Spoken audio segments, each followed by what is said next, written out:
So hello students, last video में अपन देख लिया था क्वेश्चन नंबर 3 का अप टू क्वेश्चन नंबर 6। आज बात करते हैं क्वेश्चन नंबर 3 का क्वेश्चन नंबर 7 से। ठीक है, क्या क्वेश्चन है? क्वेश्चन है फ्लोरीन सोर्स ओनली -1, मतलब फ्लोरीन क्या दिखाता है? सिर्फ -1 ऑक्सीडेशन स्टेट दिखाता है, while other halogens, that is chlorine, bromine and iodine, shows -1 as well as +1, +3, +5 and +7 oxidation states explain. ये तुमको एक्सप्लेन करना है कि ऐसा कैसे हो रहा है। ठीक है, जहाँ तक अगर फ्लोरीन की बात है तो फ्लोरीन का अगर मैं ऑक्सीडेशन आई मीन टू से अगर इलेक्ट्रॉनिक कन्फिग्रेशन लिखूँ तो कैसा आएगा? 1s2 2s2। ओके, और फिर आगे क्या आएगा? 2p। कितने का कम पड़ रहा है? 9 है, 4 हो गया तो 2p5।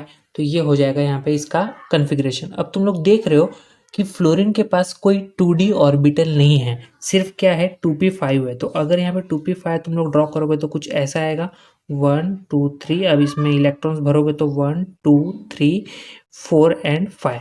ओके, और 2s तो कम्प्लीटली फिल्ड है 1 2। अब यहाँ पे कोई 2d ऑर्बिटल नहीं है कि ये वाले इलेक्ट्रॉन्स क्या करें? अनपेयर हो जाए, मतलब एक्साइटेड स्टेट में आ जाए। तो यहाँ पे सिर्फ एक ही पॉसिबिलिटी कि कोई एक अलग एलिमेंट का या एटम का इलेक्ट्रॉन यहाँ पे आ सकता है, और ये क्या कर शो कर सकता है? -1 ऑक्सीडेशन स्टेट शो कर सकता है। ये प्लस इसीलिए शो नहीं कर सकता क्योंकि यहाँ पे कोई भी अलग सा डी ऑर्बिटल एम्प्टी नहीं है कि यहाँ पे जंप कर जाए एक्साइटेड स्टेट में और +1 या +3 ऑक्सीडेशन स्टेट शो करे। ठीक है, जहाँ तक बात है क्लोरीन की, तो क्लोरीन का अगर तुम लोग देखोगे तो 17 होता है एटॉमिक नंबर। अब इसका कन्फिग्रेशन लिखोगे तो क्या आ जाएगा? 1s2 2s2 2p6, बाद में आ जाएगा 3s2 3p5 आ जाएगा। ठीक है, तो ये हो गया इसका 3s2 और ये हो गया इसका 3p5। 1 2 3 4 एंड 5। अभी इसके पास 3d ऑर्बिटल भी होता है जो कि वैकेंट होता है, जो कि क्या होता है? एम्प्टी होता है, वैकेंट होता है। 1 2 3 4 5। ठीक है, तो अगर इसको एक्साइटेड स्टेट में जाने की ज़रूरत पड़ी, ज़्यादा बॉन्ड बनाने की, तो क्या करेगा? ये जो पैड वाली इलेक्ट्रॉन है ये एक्साइटेड स्टेट में जाएगी और अनपेयर हो जाएगी, ये इधर आएगा। तो कितना अनपेयर हो जाएगा? 1 2 3 हो जाएगा। अगर ये भी इधर आ जाए तो कितना हो जाएगा? 1 2 3 4 5 हो जाएगा। और अगर ये भी इधर आ जाए आगे वाले में तो 7 हो जाएगा।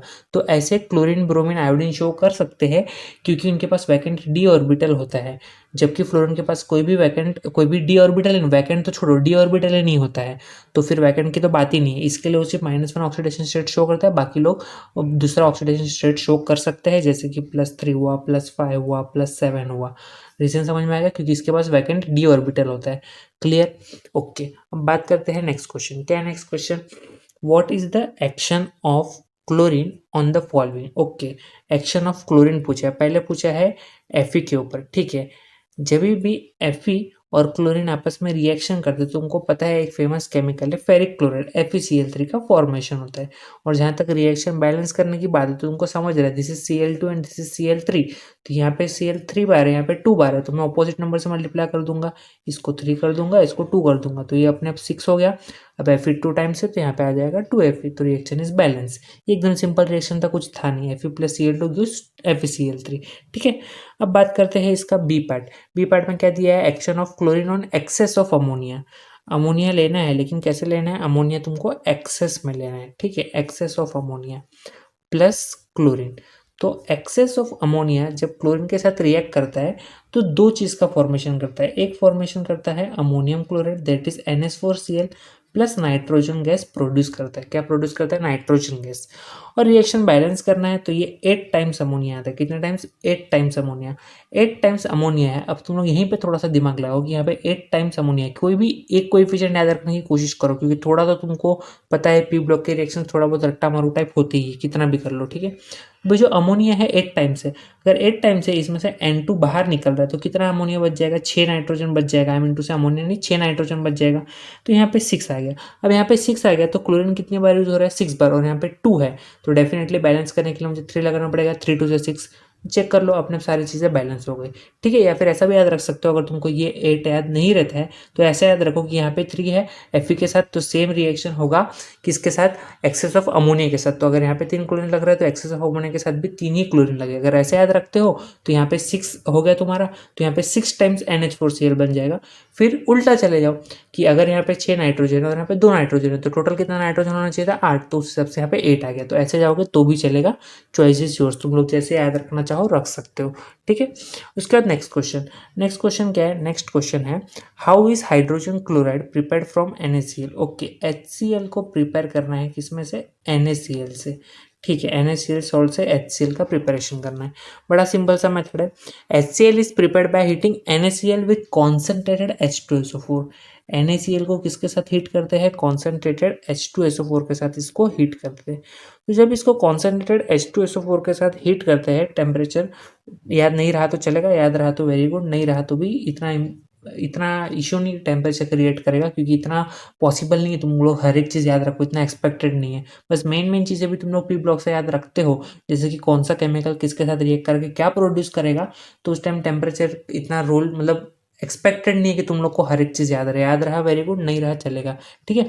अब यहाँ पे देखो NaCl प्लस H2SO4, तो यहाँ पे पहले स्टेप में क्या होगा तुमको अच्छे से पता है, NaCl और H2SO4, तो H2SO4 क्या है, H प्लस रिलीज करेगा और NaCl में से NaCl में से Cl बाहर निकलेगा, तो क्या फॉर्मेशन करेगा, एक HCl का फॉर्मेशन होगा प्लस इसमें से एक हाइड्रोजन निकला, तो एक हाइड्रोजन की जगह पे कौन जाएगा, एक सोडियम जाएगा, तो क्या बना लेगा NaHSO4।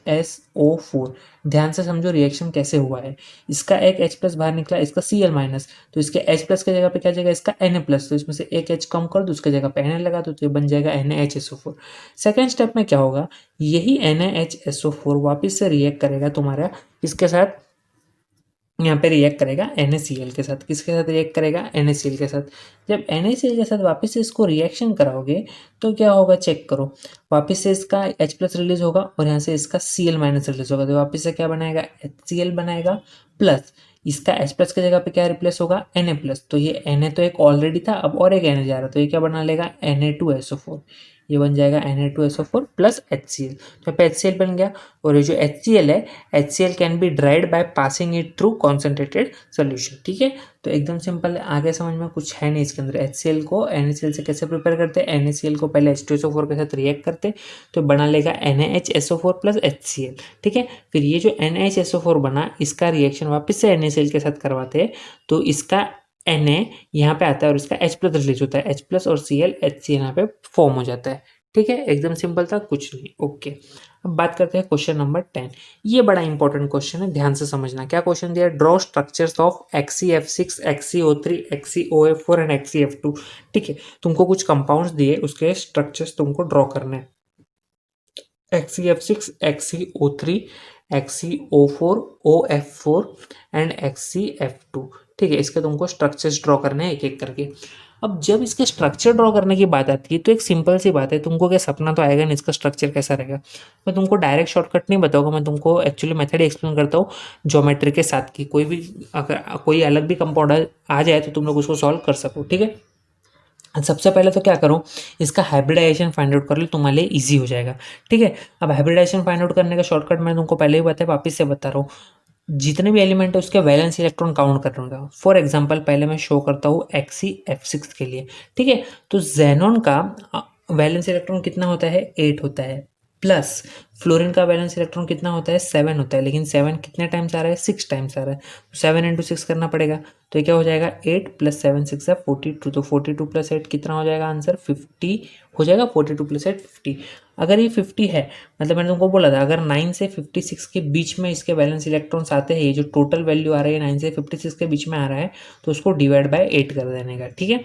तो अगर मैं इसको डिवाइड बाय 8 करता हूँ तो क्या आंसर आ जाएगा, 8 5 ज़ा 40, 8 6 ज़ा 48, कितना आ जाएगा, 8 6 ज़ा 48 आएगा। अभी भी 2 बचा है, चेक करो, यहाँ पे है 50, यहाँ पे है 8, तो 8 6 ज़ा 48, अभी भी कितना बचा, 2 बचा। अब ये 8 से कम है, 8 से छोटा है, तो इसको वापस से डिवाइड कर देने का 2 से, तो क्या आंसर आ जाएगा, 2 1 ज़ा 2 आएगा, ठीक है। तो इसका मतलब क्या होगा, ये जो पहला डिजिट आ रहा है तुम्हारा 6, ये रहेगा इसका बॉन्ड पेयर, ये रहेगा बॉन्ड पेयर, और जो लास्ट में आंसर आ रहा है ये रहेगा इसका लोन पेयर। तो XeF6 के पास कितना बॉन्ड पेयर है, 6 बॉन्ड पेयर है, और कितना लोन पेयर है, 1 लोन पेयर है। तो 6 + 1 इसका जो टोटल आएगा हाइब्रिड ऑर्बिटल, वो कितना हाइब्रिड ऑर्बिटल आएगा, 7 हाइब्रिड ऑर्बिटल हो जाएगा, ठीक है। 7 हाइब्रिड ऑर्बिटल मतलब इसका जो एक्चुअल शेप है वो होना चाहिए था पेंटागोनल बाय पिरामिडल, पीबीपी होना चाहिए था। कैसा होना चाहिए था? पीबीपी, पेंटागोनल बाय पिरामिडल होना चाहिए अगर इसके पास 7 हाइब्रिड ऑर्बिटल है तो। लेकिन ये एक्सी एप्सिस के केस में थोड़ा सा डिस्टोर्टेड ऑक्टाहेड्रल टाइप बन जाता है। देखो पेंटागोनल बाय पिरामिडल मतलब कैसा बनना चाहिए था? ये कुछ बनना चाहिए था ऐसा। यहाँ पे पेंटागन है, मतलब like this, this is pentagon, this is pentagon, ठीक है। बाय पिरामिडल मतलब ऊपर भी एक रहेगा और नीचे भी एक रहेगा। जब सातों के साथ इसके पास बॉन्ड पेयर हो तब का कंडीशन है। लेकिन सात में से अगर एक लोन पेयर आ जाता है, अगर यहाँ पे एक लोन पेयर आ जाता है, एक एलपी बच जाता है, ठीक है, तो इसका जो स्ट्रक्चर है ये मोनो पिरामिडल बनना चाहिए, पेंटागोनल मोनो पिरामिडल, ठीक है, पेंटागोनल मोनो पिरामिडल बनना चाहिए इसका स्ट्रक्चर। लेकिन ये F6 का केस है, फ्लोरीन का साइज छोटा है तो ये डिस्टोर्टेड ऑक्टाहेड्रल के फॉर्म में कन्वर्ट हो जाता है। कैसा कन्वर्ट हो जाता है? ये कन्वर्ट हो जाता है डिस्टोर्टेड ऑक्टाहेड्रल। ये रहा एक्सी, ये रहा एफ, ये रहा एफ, ये रहा एफ, ये रहा एफ। ये तुम लोग ऑक्टाहेड्रल के लिए पहले नीचे तुम लोग स्क्वायर टाइप बना लेते हो। फिर ऊपर एक फ्लोरीन और नीचे एक फ्लोरीन, यहाँ पे एक फ्लोरीन और यहाँ पे एक फ्लोरीन, ओके। और यहाँ पे है इसका लोन पेयर, यहाँ पे है इसका लोन पेयर। तो ये बन जाएगा डिस्टॉर्टेड ऑक्टाहेड्रल टाइप। कैसा बन जाएगा? ये बन जाएगा डिस्टॉर्टेड ऑक्टाहेड्रल, ठीक है। तो ये चीज़ तुमको यहाँ पे समझनी पड़ेगी कि डिस्टॉर्टेड ऑक्टाहेड्रल बन रहा है सिर्फ और सिर्फ कौन से केस में? फ्लोरीन के केस में, ठीक है। अगर कोई और एलिमेंट होता हायर साइज वाला तो वो यही वाला बनाता, पेंटागोनल बाय पिरामिडल, फिर नीचे एक लोन पेयर, तो बन जाता पेंटागोनल मोनो पिरामिडल। बाय क्यों बोला था? क्योंकि ऊपर भी बनता है नीचे भी बनता है। लेकिन अगर एक लोन पेयर है तो सिर्फ ऊपर के साइड ही बनेगा, या तो ऊपर लोन पेयर लगा रहा है तो सिर्फ नीचे का साइड बनेगा, ठीक है, सिर्फ मोनो बनेगा। अब बात करते हैं XeO3 का। किसका? XeO3। अब XeO3 में वापस से वही कहानी, Xe का चेक करो, वैलेंस इलेक्ट्रॉन कितना है? Xe का वैलेंस इलेक्ट्रॉन 8 प्लस ऑक्सीजन का कितना होता है? 6।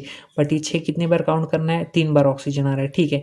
तो ये हो जाएगा 8 प्लस 6 3 से 18, 18 प्लस 8 ये हो जाएगा 26, 26 मतलब 8 से डिवाइड करना है, ठीक है। 26 को 8 से डिवाइड करोगे तो 8 3 से 24, ठीक है, 2 बचा। और ये मैंने क्या बोला था? अगर 8 से छोटा है तो 2 से डिवाइड करो तो क्या आ जाएगा? 2 1 से 2, मतलब इसके पास 3 जो है वो बॉन्ड पेयर है और जो एक है वो लोन पेयर है, ठीक है। चलो अब चेक करो, 3+1 मतलब इसका जो हाइब्रिड ऑर्बिटल है वो 4 है, जो स्टेरिक नंबर है वो कितना है? 4 है। 4 मतलब sp3 होना चाहिए इसका हाइब्रिडाइजेशन, ठीक है।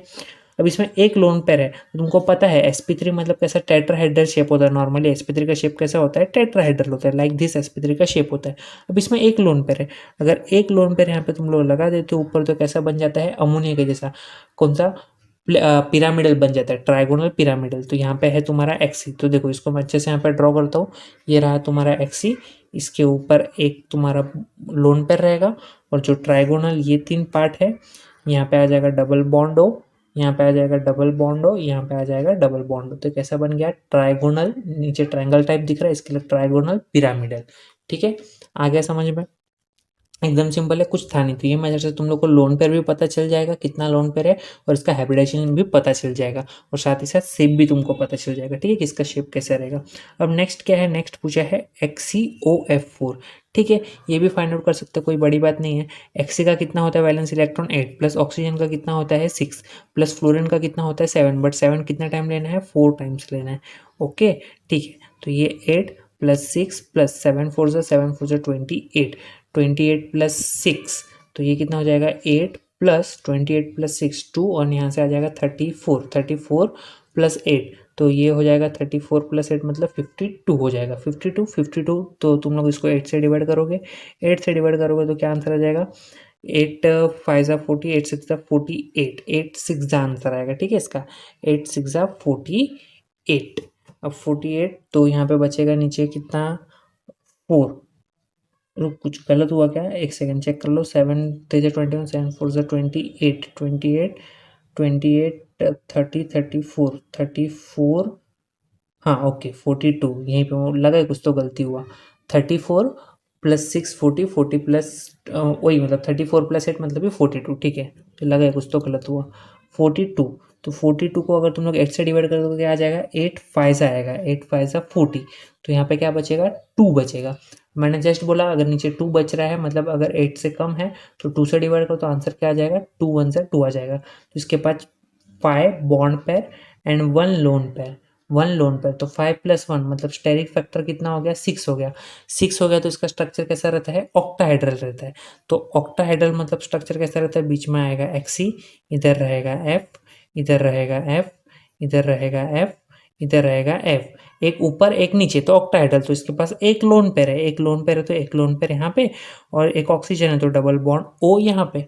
तो ये बन गया तुम्हारा स्ट्रक्चर XeOF4 का। आ गया। तो ये स्ट्रक्चर कैसा बना? स्क्वायर पिरामिडल बना। कैसा बना? Square pyramidal. क्यों स्क्वायर पिरामिडल? क्योंकि नीचे का बेस स्क्वायर टाइप है, और पिरामिडल क्यों? क्योंकि तुमको यहाँ से दिख रहा है डबल बॉन्ड ओ, तो अगर तुम लोग ऐसे जरा सा इमेजिन करोगे तो पिरामिड टाइप दिख रहा है, ठीक है। तो इसलिए इसको बोलते हैं स्क्वायर पिरामिडल।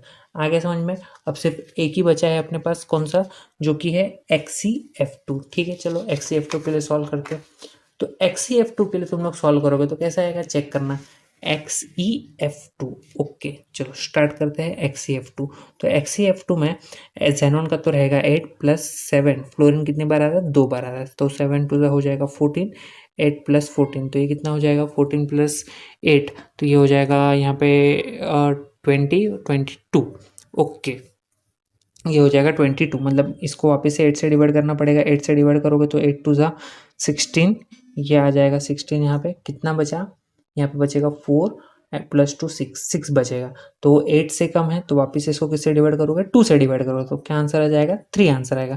तो मतलब 2 इसके पास बॉन्ड पेयर है और 3 इसके पास लोन पेयर है, मतलब 2 + 3 = 5। इसका स्टेरिक फैक्टर कितना है? 5 है। मतलब इसका ज्योमेट्री क्या होना चाहिए? इसका ज्योमेट्री होना चाहिए ट्राइगोनल बाइपिरामिडल, ऐसा। ये ट्राइगोनल, एक पिरामिड ऊपर एक पिरामिड नीचे, ऐसा होना चाहिए। लेकिन इसमें इसके पास कितना है? 3 लोन पेयर है। अगर इसके पास 3 लोन पेयर है तो 3 लोन पेयर कहाँ आता है? लोन पेयर हमेशा आता है इक्वेटोरियल पोजीशन पे। जब 3 लोन पेयर है तो एक लोन पेयर इधर, एक लोन पेयर इधर, एक लोन पेयर इधर, ये इक्वेटोरियल पोजीशन पे रहेगा। ये अकॉर्डिंग टू बैंड्स रूल ये सारी चीज़ें डिसाइड की जाती है कि लोन पेयर कहाँ होना चाहिए, बॉन्ड पेयर कहाँ होना चाहिए, ठीक है। तो तुमको बैंड्स रूल पता होना चाहिए। I hope so. नहीं पता है तो कमेंट करो, उसके ऊपर एक वीडियो बना देंगे, ठीक है। तो यहाँ पे XeF2, तो एक एफ ऊपर एक एफ नीचे, तो क्या बन गया? ये स्ट्रक्चर बन गया इसका लीनियर। ये स्ट्रक्चर बन गया इसका लीनियर, क्योंकि ये जो है ये तो तुम्हारे कहाँ पे आ रहे हैं? इक्वेटोरियल पोजीशन पे आ रहा है। तो एक्सियल पोजीशन पे फ्लोरीन होगा जो कि हाईली इलेक्ट्रोनेगेटिव है अकॉर्डिंग टू बैंड्स रूल, तो एक्सियल पोजीशन पे ही रहेगा। तो स्ट्रक्चर बन गया लीनियर। आगे समझ में? एकदम सिंपल था, कुछ था नहीं स्ट्रक्चर के अंदर, ठीक है। एकदम सिंपल क्वेश्चन था। तो आई होप सो समझ में आ गया हो।